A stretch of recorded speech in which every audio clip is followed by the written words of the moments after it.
Medina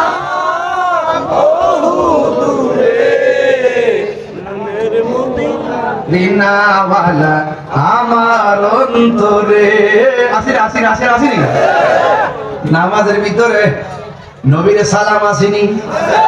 গতকাল দেখলাম এক বক্তা বলতেছে নারায়ে রিসালাত ইয়া রাসূলুল্লাহ বলা নাকি ফালতু স্লোগান।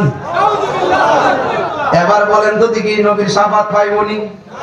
নবীর স্লোগান দিলে দিবে ফালতু।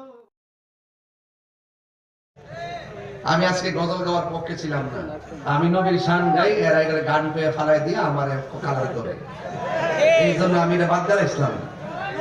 এরপরও গান হবো ইনশাল্লাহ, লাস্টে একটা জিকির ইনশাল্লাহ করেই যাবো, তবে আবার বাসের উপর উঠতেন না। উজানির জিকির যখন করে দেখি বাসের উপরে উঠে, আমি এটা বন্ধ করি না, এরা প্রেমে ওঠে, অসুবিধা নেই, আমরা কখনো সমালোচনা করি না। তার প্রেম আছে বলে গাছে উঠুক না বাসে উঠুক তার ব্যাপার, কথা কন ঠিক নেই। আমরা লোকে ফুলাবার স্টেজে একটু নাচ দিলে তাহিরি লোকে ফুলাবার নাচ, আর এরা তো নাচতে আছে কান্দে বইতেছে, এটার কোনো দোষ নাই। আমি এটা দোষীও না, আজ পর্যন্ত দেখছেন যে আমি এই ব্যাপারে কথা বলতে, আমি এটা বলি না। এইবার প্রেমে জিকির করতে করতে করতে করতে গাছের উপর উঠুক না বাসের উপর উঠুক, করুক না, তার প্রেম তার কাছে, কথা কন ঠিক না। এই সুন্দর কথা কি অন্যরা কইব? তাহিরি সুন্দর কথা কয়, এরপরে ভাষটাও দেয়।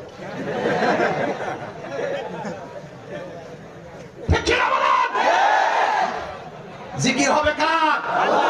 আরো জোরে জিকির হবে কার?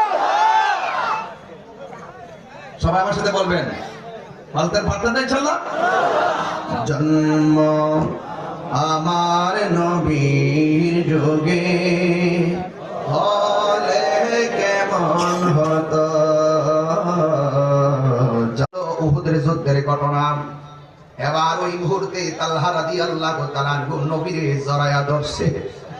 আমার নবী ডাক দিয়া কয়, তালহা তুমি আমার এমন ভাবে জড়ায়া ধরলা কেন?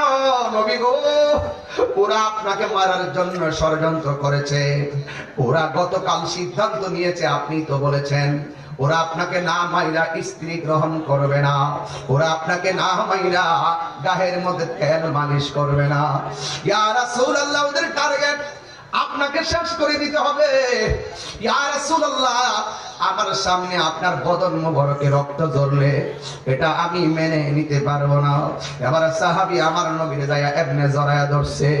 আমার নবীরে জড়ায়া ধরার পর ওই বিয়াদবের গোষ্ঠী কাফেরের দল এমন একটা তীর মারছে, তার ডান পাশের ডানহা বরাবর ঢুকে গেছে। এবার আমার নবীরে সে জড়া থেকে ছাড়ে নাই, এবার আর একটা তীর মারছে।